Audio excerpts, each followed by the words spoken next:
You want to talk about some orphans? Now, I don't just mean any orphan off the street, because there's a lot of those.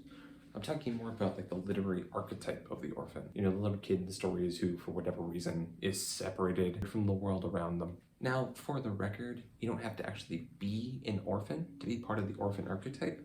It just so happens that the most famous people that are part of the orphan archetype are orphans. Now, what makes any of these characters specifically an orphan, and not just a regular hero or a villain or a merchant or whatever they are? That's what we're going to be talking about today. And because I am who I am as a person, a lot of the examples I'm going to be using today are going to be a little more robotic in nature. So, just a heads up.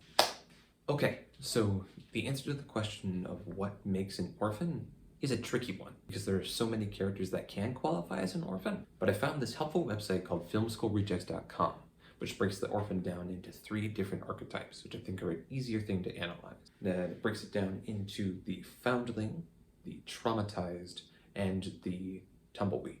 We're going to start with the foundling first. A foundling orphan is an orphan that lost their parents really young, and is usually picked up by a family friend, a relative, or someone who thinks they could take advantage of the kid. They live relatively mundane lives, and they usually have no memories of their family. The one thing that does link them back to their family is some sort of trinket.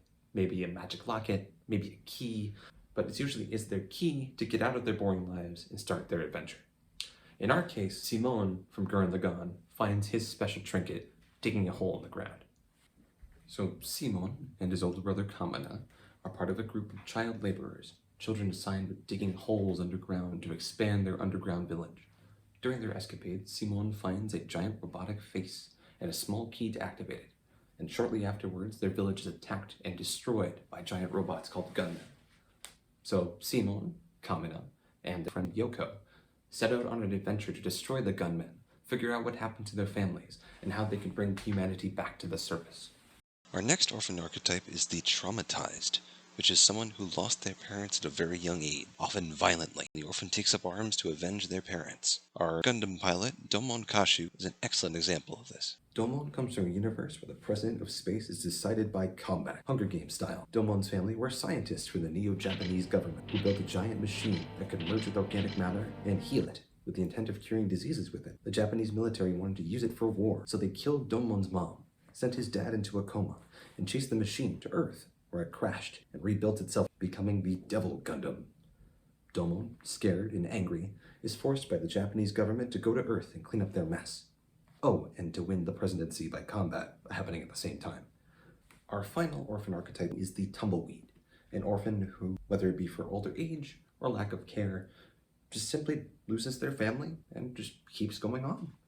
They're more excited about the adventure to come than the fact that they lost anything significant, and are usually seem to be out for themselves. Usually when they lose their family, can come off a little callous. Doesn't mean that they're bad people, though. Although in our case, Autobot Getaway is very much a very bad person.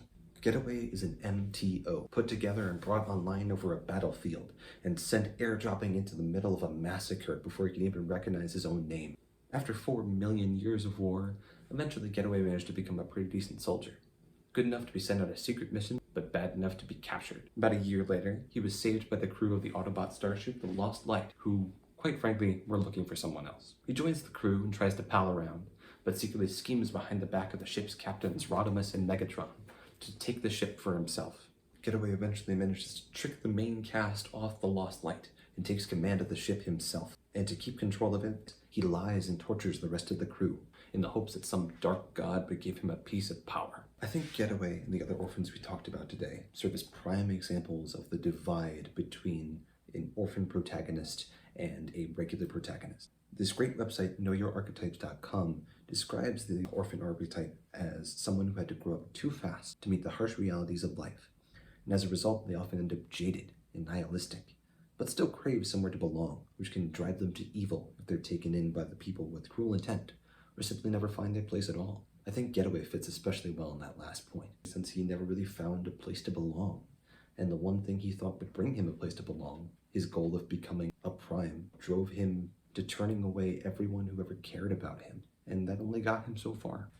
Getaway was taught that early on during his experiences in the war. For 4 million years, he was taught the best way to survive was to act in his own self-interest. In contrast, Simon, while also dealt with some horrible stuff early on in his story, He was a child slave worker, was surrounded by good people he could trust. Our traumatized orphan, Dolmon, was originally a lot like Getaway, and kept people at arm's length and was never really too close with anyone. But he still had a good heart and knew enough to treat people around him with respect, and went out of his way to help people. And in return, he ended up making a really solid group of friends. In philosophy, there's a certain subgroup of study called Phenomenology. Phenomenology is a study of consciousness and experience as a human being.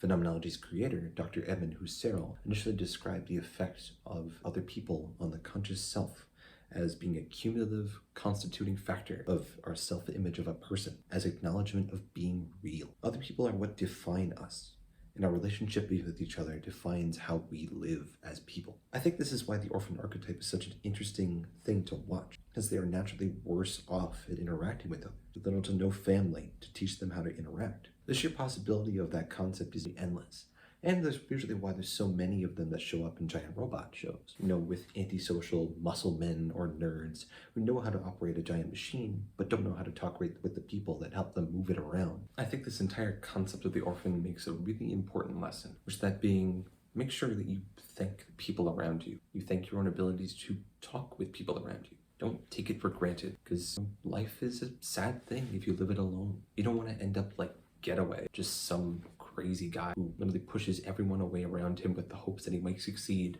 only to fail spectacularly. It should be someone like Dumon or Simon, or any number of happy-go-lucky orphans that just happy to have people around them. And I think that's how we should live life. Thanks for watching.